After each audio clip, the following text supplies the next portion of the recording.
Hello my dear students, आज हम solution का लेक्चर 6 स्टार्ट करने जा रहे हैं। उम्मीद करता हूं कि आपने लेक्चर 5 तक कर लिया होगा।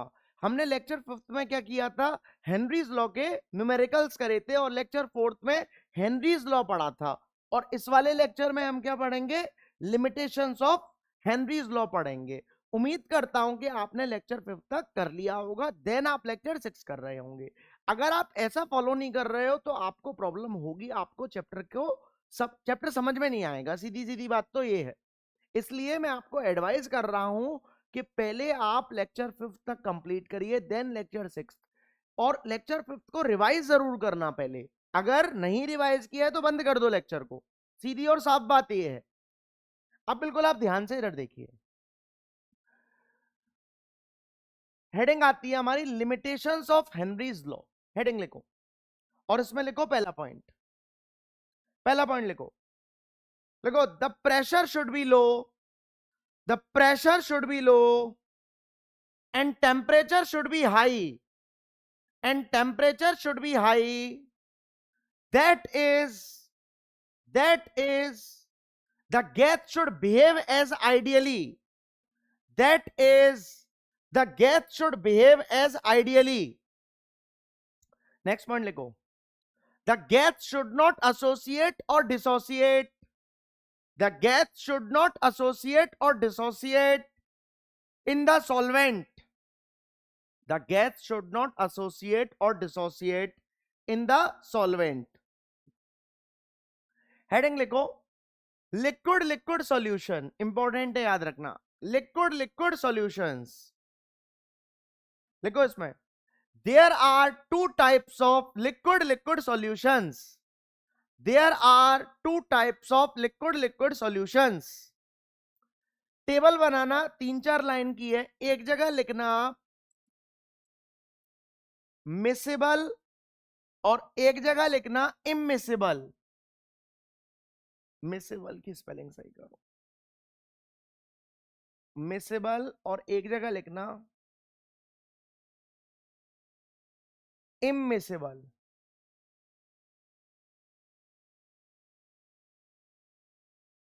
एक जगह मिसेबल और एक जगह immiscible.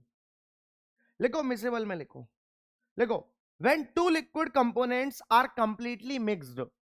When two liquid components are completely mixed, जब दो लिक्विड कंपोनेंट्स एक दूसरे में क्या हो जाते हैं, मिल जाते हैं। अब ऐसे कौन कौन से होते हैं जिसको रात को पीकर पापा करती हैं तूफानी? तो पहला एग्जांपल हमारा आता है एल्कोहल प्लस वाटर। कौन सा है? Alcohol plus water. दूसरा एग्जांपल है हमारा बेंजीन प्लस CCl4। और तीसरा एग्जांपल है हमारा benzene plus toluene. Benzene plus toluene. अब लिखो इमिसेबल में। उम्मीद करता हूं इसके एग्जांपल्स आपने लिख लिए होंगे। अब लिखो इमिसेबल में, लिखो when two liquid components are completely insoluble. घुलते नहीं है एक दूसरे में, मिलते नहीं है। Are completely insoluble. When two liquid components are completely insoluble, उसको हम क्या बोलते हैं? इमिसेबल। जैसे कि एग्जांपल देखो, पहला एग्जांपल है इसका बेंजीन प्लस वाटर। दूसरा एग्जांपल है इसका CCl4 प्लस वाटर। और तीसरा है chloroform plus water. Chloroform plus water. उम्मीद करता हूं कि कर लिया होगा आपने। हेडिंग लिखिए आप, solid liquid solutions. Solid liquid solutions. तो टेबल बनाना, ये भी 3-4 लाइन की है। एक जगह लिखना अनसैचुरेटेड और एक जगह लिखना सैचुरेटेड। एक जगह अनसैचुरेटेड और एक जगह सैचुरेटेड। अनसैचुरेटेड में लिखो, एक ही एक पॉइंट है, कोई दिक्कत है ही नहीं। लिखो a solution in which a solution in which more solute can be dissolved, more solute can be dissolved at the same temperature. More solute can be dissolved at the same temperature. और saturated में लिखो a solution in which, saturated में लिखना है, a solution in which no more solute can be dissolved, no more solute can be dissolved at the same temperature. No more solute can be dissolved at the same temperature. ठीक है, अब heading आप लिखिए factors affecting the solubility of solid in liquid. Factors affecting the solubility of solid in liquid. इसमें हमारी पहली heading आती है nature of solute and solvent. First heading लिखो nature of solute and solvent. आप बिल्कुल ध्यान से पहले इधर देखना, जब मैं पूरा समझा दूं तब आपको लिखना है. अब देखिए इसमें पोलर सॉल्वेंट, और पोलर सॉल्वेंट क्या होते हैं, ionic solid like NaCl KCl. मतलब ये पोलर सॉल्वेंट के लिए जैसे NaCl है, NaCl हमारा टूट जाएगा Na पॉजिटिव में और Cl नेगेटिव में. सिमिलरली KCl भी ब्रेक हो लेगा K पॉजिटिव और Cl नेगेटिव में. तो पोलर सॉल्वेंट या फिर आयोनिक सॉलिड बोल दूं, एग्जाम्पल क्या होता है NaCl या फिर KCl etcetera dissolve in polar solvent like, dissolve in polar solvent. एक सेकंड रखो, ये पोलर सॉल्यूट लिखना, ये पोलर सॉल्यूट है, पोलर सॉल्यूट, इसको कर लेना सही, पोलर सॉल्यूट है. पोलर सॉल्यूट ब्रैकेट में ionic solid like NaCl KCl etcetera dissolve in polar solvent like water due to ion dipole interaction. दूसरा देखिए non polar solute like iodine dissolve in non polar solvent but insoluble in polar solvent. वो insoluble होता है किसमें, polar solvent पे. Next देखिए third point very important है, इसको इंपॉर्टेंट लगाना है. इसमें से ये थर्ड पॉइंट ज्यादा पूछा जाता है, याद रखना. ये हमारा the non polar solute like glucose dissolve in water due to formation of hydrogen bonding with water molecules. Most important है ये वाला पॉइंट. अब इसको पहले नोट करो, फिर इसके बाद हेडिंग डालना इफेक्ट ऑफ टेम्परेचर. उम्मीद करता हूं कि आपने नोट कर लिया होगा. आप वीडियो पॉज कर कर नोट किया करो. ऐसा बिल्कुल भी नहीं करना कि आपने इसका स्क्रीनशॉट ले लिया या नोट ही नहीं किया, रहने दो. और इसको पढ़ना है, याद करना है, सीधी और साफ बात ये है.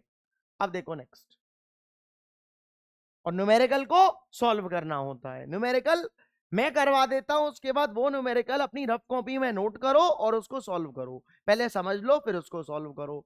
और जैसे कि आपने 10 न्यूमेरिकल या फिर हेनरीज लॉ के न्यूमेरिकल्स कर लिए, आज सुबह कर लिए, तो शाम को उनको एक बार और करो. लेकिन बार बार आपको प्रैक्टिस करनी है, नहीं करोगे तो चीजें नहीं आएंगी.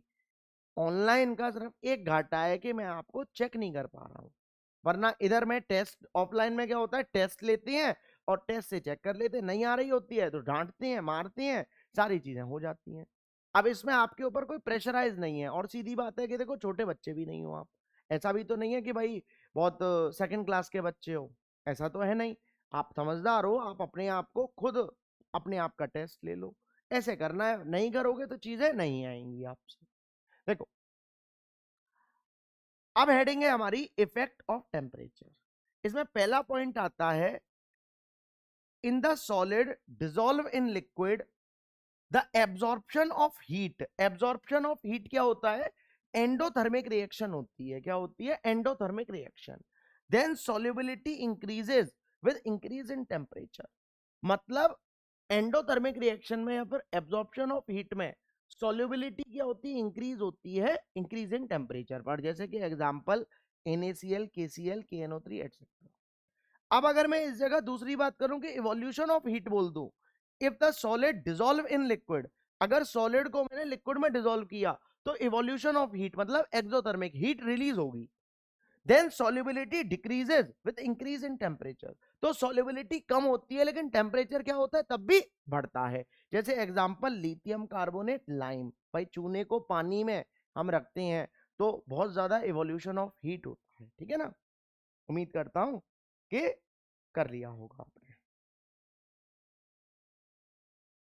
अब इधर देखिए नोट हो गया होगा. इधर देखिए नेक्स्ट, नेक्स्ट आता है हमारा effect of pressure. pressure has no effect on the solubility of solid in liquid because both are almost incompressible. अब हमारा आता है vapour pressure of liquid, very important लगा देना, पूछ लिया जाता है कभी कभार।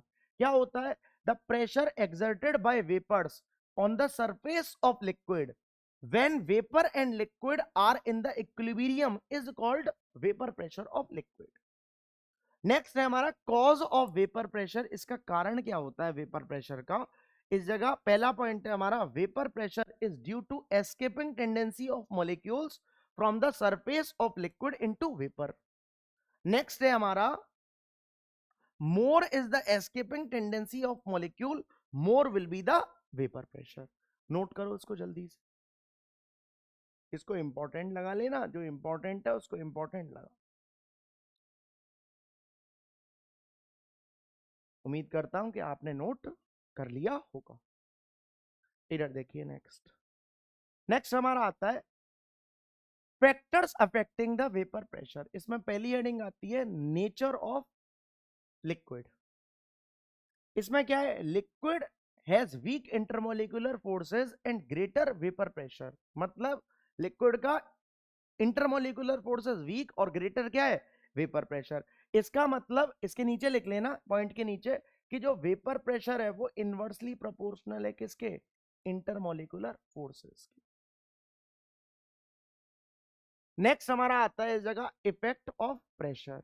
Vapour pressure increases with increase in temperature because kinetic energy of molecule increases, therefore large number of molecule escape from the surface of liquid into vapor phase। इसका मतलब है कि जो वेपर प्रेशर है वो डायरेक्टली प्रोपोर्शनल किसके होता है, टेम्परेचर के। टेम्परेचर बढ़ेगा वेपर प्रेशर बढ़ेगा, टेम्परेचर घटेगा वेपर प्रेशर क्या होगा, कम होगा। नोट करो जल्दी से इसको। अब इधर हमारी हेडिंग आती है, वेरी इंपॉर्टेंट है, vapour pressure of liquid liquid solution, bracket में लिखना बोथ लिक्विड्स आर वॉलेटाइल। इसमें पहली हेडिंग है और वेरी इंपॉर्टेंट है, इस पर लिख लेना 2027, गारंटी के साथ पेपर में फिक्स है कि ये आना है, याद रखना, वेरी इंपॉर्टेंट है।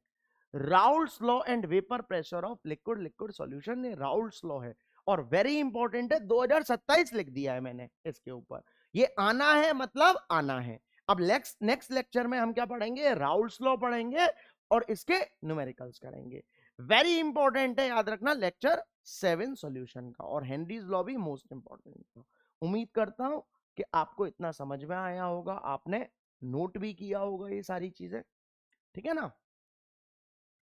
करी हैं ज्यादा बेटर है, और नहीं करी हैं तो करो और घर पर इसको रिवाइज करो। ये लेक्चर 6 बहुत ही शॉर्ट बना है, ठीक है ना, और लेकिन लेक्चर जो 7 है वो थोड़ा सा लॉन्ग जाएगा, तो इसको अच्छे से रिवाइज कर लेना। और मिलते हैं हम किसमें, लेक्चर 7 में। उम्मीद करता हूं कि आपको समझ में आया होगा। अगर समझ में आया है तो आप वीडियो को लाइक करिए, ज्यादा से ज्यादा शेयर करिए और चैनल को सब्सक्राइब करिए, क्योंकि लाइक शेयर और सब्सक्राइब करने में आपका कुछ नहीं जाता और कुछ सर को मोटिवेशन आता। दैट्स